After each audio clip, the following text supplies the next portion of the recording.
Katibu Mkuu Wizara ya Elimu na Mafunzo ya Amali Zanzibar, Khamis Abdullah Saidi, amewataka vijana nchini kuitumia mitandao ya kijamii kwa lengo la kulinda amani na utulivu katika taifa. Akizungumza katika kongamano la vijana huko Vuga, wilaya Mjini, amesema amani ni tunu adhimu kwa taifa, hivyo ni vyema kwa vijana kutokuwa mstari wa mbele kwa kutumiwa na watu wenye nia mbaya na taifa kwa kusambaza taarifa zitazopelekea machafuko na migogoro katika nchi. Ni imani yangu kwamba vijana watasikiliza mawazo yatatolewa na wataalamu na watapata cha kujifunza ili kulinda amani katika nchi yetu. Amani ni muhimu. Viongozi wote wa kitaifa, Mama Dr. Samia Suluhu Hassan, Rais wa Jamhuri ya Muungano, Dr. Hussein Ali Mwinyi, Rais wa Zanzibar, wamekuwa wakisisitiza kutunza amani katika nchi yetu. Bila amani hatuwezi kuwa na maendeleo. Zanzibar tumekuwa na mabadiliko makubwa ya maendeleo. Sababu moja kubwa ni amani ambayo ipo katika nchi yetu, watu wanaishi kwa umoja. Na hili tumeona sasa limeleta tija kubwa. Kwa kufanya hivyo na kwa kuwa na amani sasa, vijana wanaweza kujikita katika masuala mbalimbali ya kijamii na kiuchumi, ikiwemo ujasiriamali, kuanzisha vikundi vya ushirika ambavyo wanaweza kufanya harakati mbalimbali za kiuchumi. Kama mnavyoelewa, Serikali ya Mapinduzi ya Zanzibar imeweka lengo la kuzalisha ajira mpya 350,000 ikifika mwaka 2030. Na lengo hili litafanikiwa ikiwa sekta binafsi na hasa vijana watashiriki katika harakati mbalimbali za ajira. Na ajira sio tu ya kuajiriwa serikalini au katika makampuni, lakini vijana wanaweza kujiajiri wenyewe.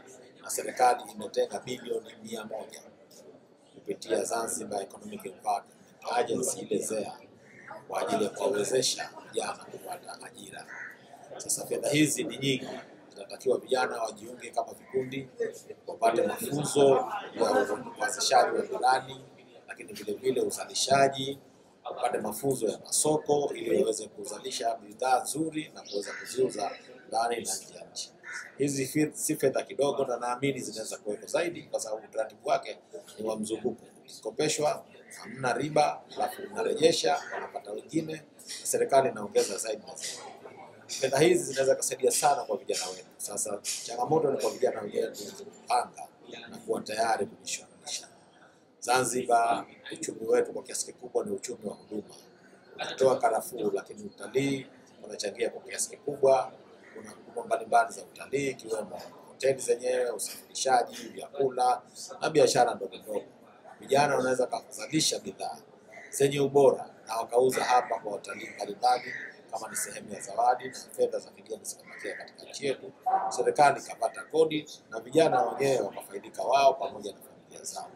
Kinachotakiwa ni utayari wa vijana na serikali iko tayari. Mimi katika Wizara ya Elimu nimejipanga angalau kuzalisha ajira zisizopungua 10,000 kutumia vijana au wanawake na wanaume walioko mitaani kufanya biashara katika shughuli mbalimbali za soko moja na tena. Aidha, Katibu Mkuu amesema kuwa wizara inatoa pongezi kwa Chuo Kikuu cha Taifa cha Zanzibar SUZA kwa kuandaa mikusanyiko ya kitaaluma inayochangia ukuaji wa chuo hicho nchini, pamoja na kuwataka vijana kuchangamkia fursa za ajira kutokana na serikali kuwa imetenga bilioni 100 kwa lengo la kuwawezesha vijana kujiajiri. Kwa kuwashukuru sana SUZA kwa kuendelea kwa chuo bora hapa sasa.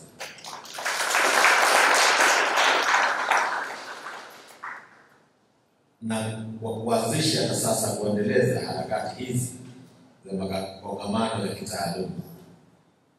Baada ya kusema hayo, sasa nataka rasmi kwa kongamano hili la wanafunzi linalojadili mada ya amani, ikiwa ni sehemu ya mkusanyiko wa kitaaluma, basi nimezindua rasmi. Asanteni sana kwa kunisikiliza. Mungu ibariki Afrika. Mungu ibariki Tanzania. Mungu ibariki Zanzibar, na Mungu ibariki SUZA. Asante. Kwa upande wake, mwalimu mkuu kutoka Chuo cha Nkrumah, Ame Haji Vuai, amewataka vijana kuzitumia vizuri taaluma walizozipata chuoni hapo kwa lengo la kujiinua kiuchumi. Kwa hiyo kuonyesha kwamba hawa ndio nguvu kazi kabisa ya taifa. Bila ya hawa taifa inawezekana pengine likawa na shock. Vijana ni chanzo cha ubunifu na mabadiliko. Kuzungumzia ubunifu, masuala ya innovation, ni vijana ndio wanaofanya. Wenyewe wana nafasi nzuri ya kufanya masuala ya innovation. Na katika elimu yetu ya sasa hivi, curriculum tulionayo kwa asilimia kubwa inagusa watu waweze kuinnovate. Wasiridhike na elimu ambao wameipata tu, baadaye wakamaliza chuo wakasema sina cha kufanya. Ndio kwamba elimu wanaoipata wanaitumia katika kutatua changamoto ndogo ndogo katika mazingira yao. At least kuona kwamba inarudi kwa jamii. Inawezekana umeridhika umaliza degree ya kwanza, umaliza degree ya pili, unaweza ukaenda pengine mpaka ya tatu una cha kufanya. Maana ni kwamba umekosa skills. Au sio umekosa nini? Skills. Lengo la technology ituondoe tulipo na tupeleke katika stage nyingine ya mbele. Ili tuone kwamba sasa teknolojia ambayo tunazungumza sisi isiyo kwa maneno, ndio kwa nini? Kwa vitendo. Pengine ni maamuzi yanaweza kuathiri mustakabali wa taifa. Kama maamuzi yote ambayo mnayafanya vijana yanaweza pengine yakaathiri. Kwa hiyo kabla ya kufanya mhakikishe kwamba mnafikiria kwa kile athari yake. Siku zote unapofanya jambo, fikiria kwanza athari yake ni nini kabla hujalifanya. Kinyume chake basi itakuwa ni tatizo kwa wewe. Lakini vile vile kuwashirikisha vijana katika maamuzi yanawapa katika baraza, katika bunge, na baraza mengine kwa asilimia kubwa kwa nafasi hasa katika awamu hii ya Dr. Mwinyi. Vijana ni nafasi kubwa sana sasa. Wengine ni mawaziri watoto, yuko na mawaziri wengi ambao ni wanafunzi wangu. Wengi tu. Hapungi wanne. Wengi wadogo. Lakini vile vile ni kulinda haki na usawa. Kwa hiyo lazima kushiriki katika kulinda haki zenu, lakini vile vile na usawa katika maendeleo. Vijana wao wameingia katika matatizo ni athari ya kufuata maelekezo. Wewe ndio ambacho kimempata. Kwa hiyo mifano kama hii na ndio inatokeza kwa wale ambao wanashindwa kufuata vizuri ile ambacho kwa wameishi. Ile pale kapigwa kutumia hivyo swali ni kwa nini. Naye afisa sheria kutoka Baraza la Vijana Zanzibar, Mwanaisha Mrisho Mwinyi, amewataka vijana kuwa tayari kujiajiri na kujiunga katika mitandao ya kijamii kwa lengo la kujitangaza. Tunataka sote tufikie ndoto zetu, lakini hizi ndoto haziwezi kufikiwa bila ya amani. Na kile tunatuambiwa kwamba majirani zetu Kongo, Sudan, tukienda Gaza, yaani unaona kuendelea. Mfano niuliza, sasa kuna wengine kama Gaza ambapo wengi wao wanafunzi wa vyuo vikuu wakwambia ndoto zimeishia hapa. Kwa sababu hajui yaanze wapi. Hakuna resources yote, hakuna miundombinu, hakuna serikali, hakuna chochote. Kijana huyu kujua kwamba hana tena maisha. Kwa hiyo tujitahidi sisi kama wasomi kwa nafasi yetu kujua kwamba tunawajibika kuikuza amani hii, kwa sababu bila ya amani sote kama vijana hatuwezi tukafika kwenye yale malengo ambayo tunayalenga. Lakini pia ninachotaka kukieleza pia tuwe wazalendo. Maana tukisema uzalendo ni uwanja mpana sana. Uwanja ambao tunasema uzalendo unakuja kujua kwamba wewe una nafasi gani kwenye nchi yako, una wajibu gani kwenye nchi yako. Kwa mfano vile nilivyosema, kilichotokea kule Tanzania bara kupitia uchaguzi mkuu wa nchi hii hakimgusi kijana mwenye kundi la mfano la chama fulani pekee. Kimeingiza watu wote ambao hawakuingia kwenye nafasi, kwa sababu miundombinu imeharibiwa. Sasa hivi waathirika wakubwa sisi tunaogaramia. Kwa hiyo tujue kwamba sisi ndio tunao wajibu wa kuilinda nchi hii. Labda tukipenda wa kujua historia ya nchi yetu, kutoka wapi, inakwenda wapi na ina malengo yetu. Wakizungumza kwa nyakati tofauti, washiriki wa kongamano hilo wamewaomba viongozi kuwa na kasi katika kuwahudumikia vijana pamoja na kuahidi kuyafanyia kazi yale yote walioambiwa. Ningependa kuinukuu kauli ya Waziri wa Vijana wa Tanzania Dr. Joel Nanauka aliyozungumza takriban wiki iliyopita. Alizungumza akasema vijana ni watu ambao wanakwenda kwa kasi sana.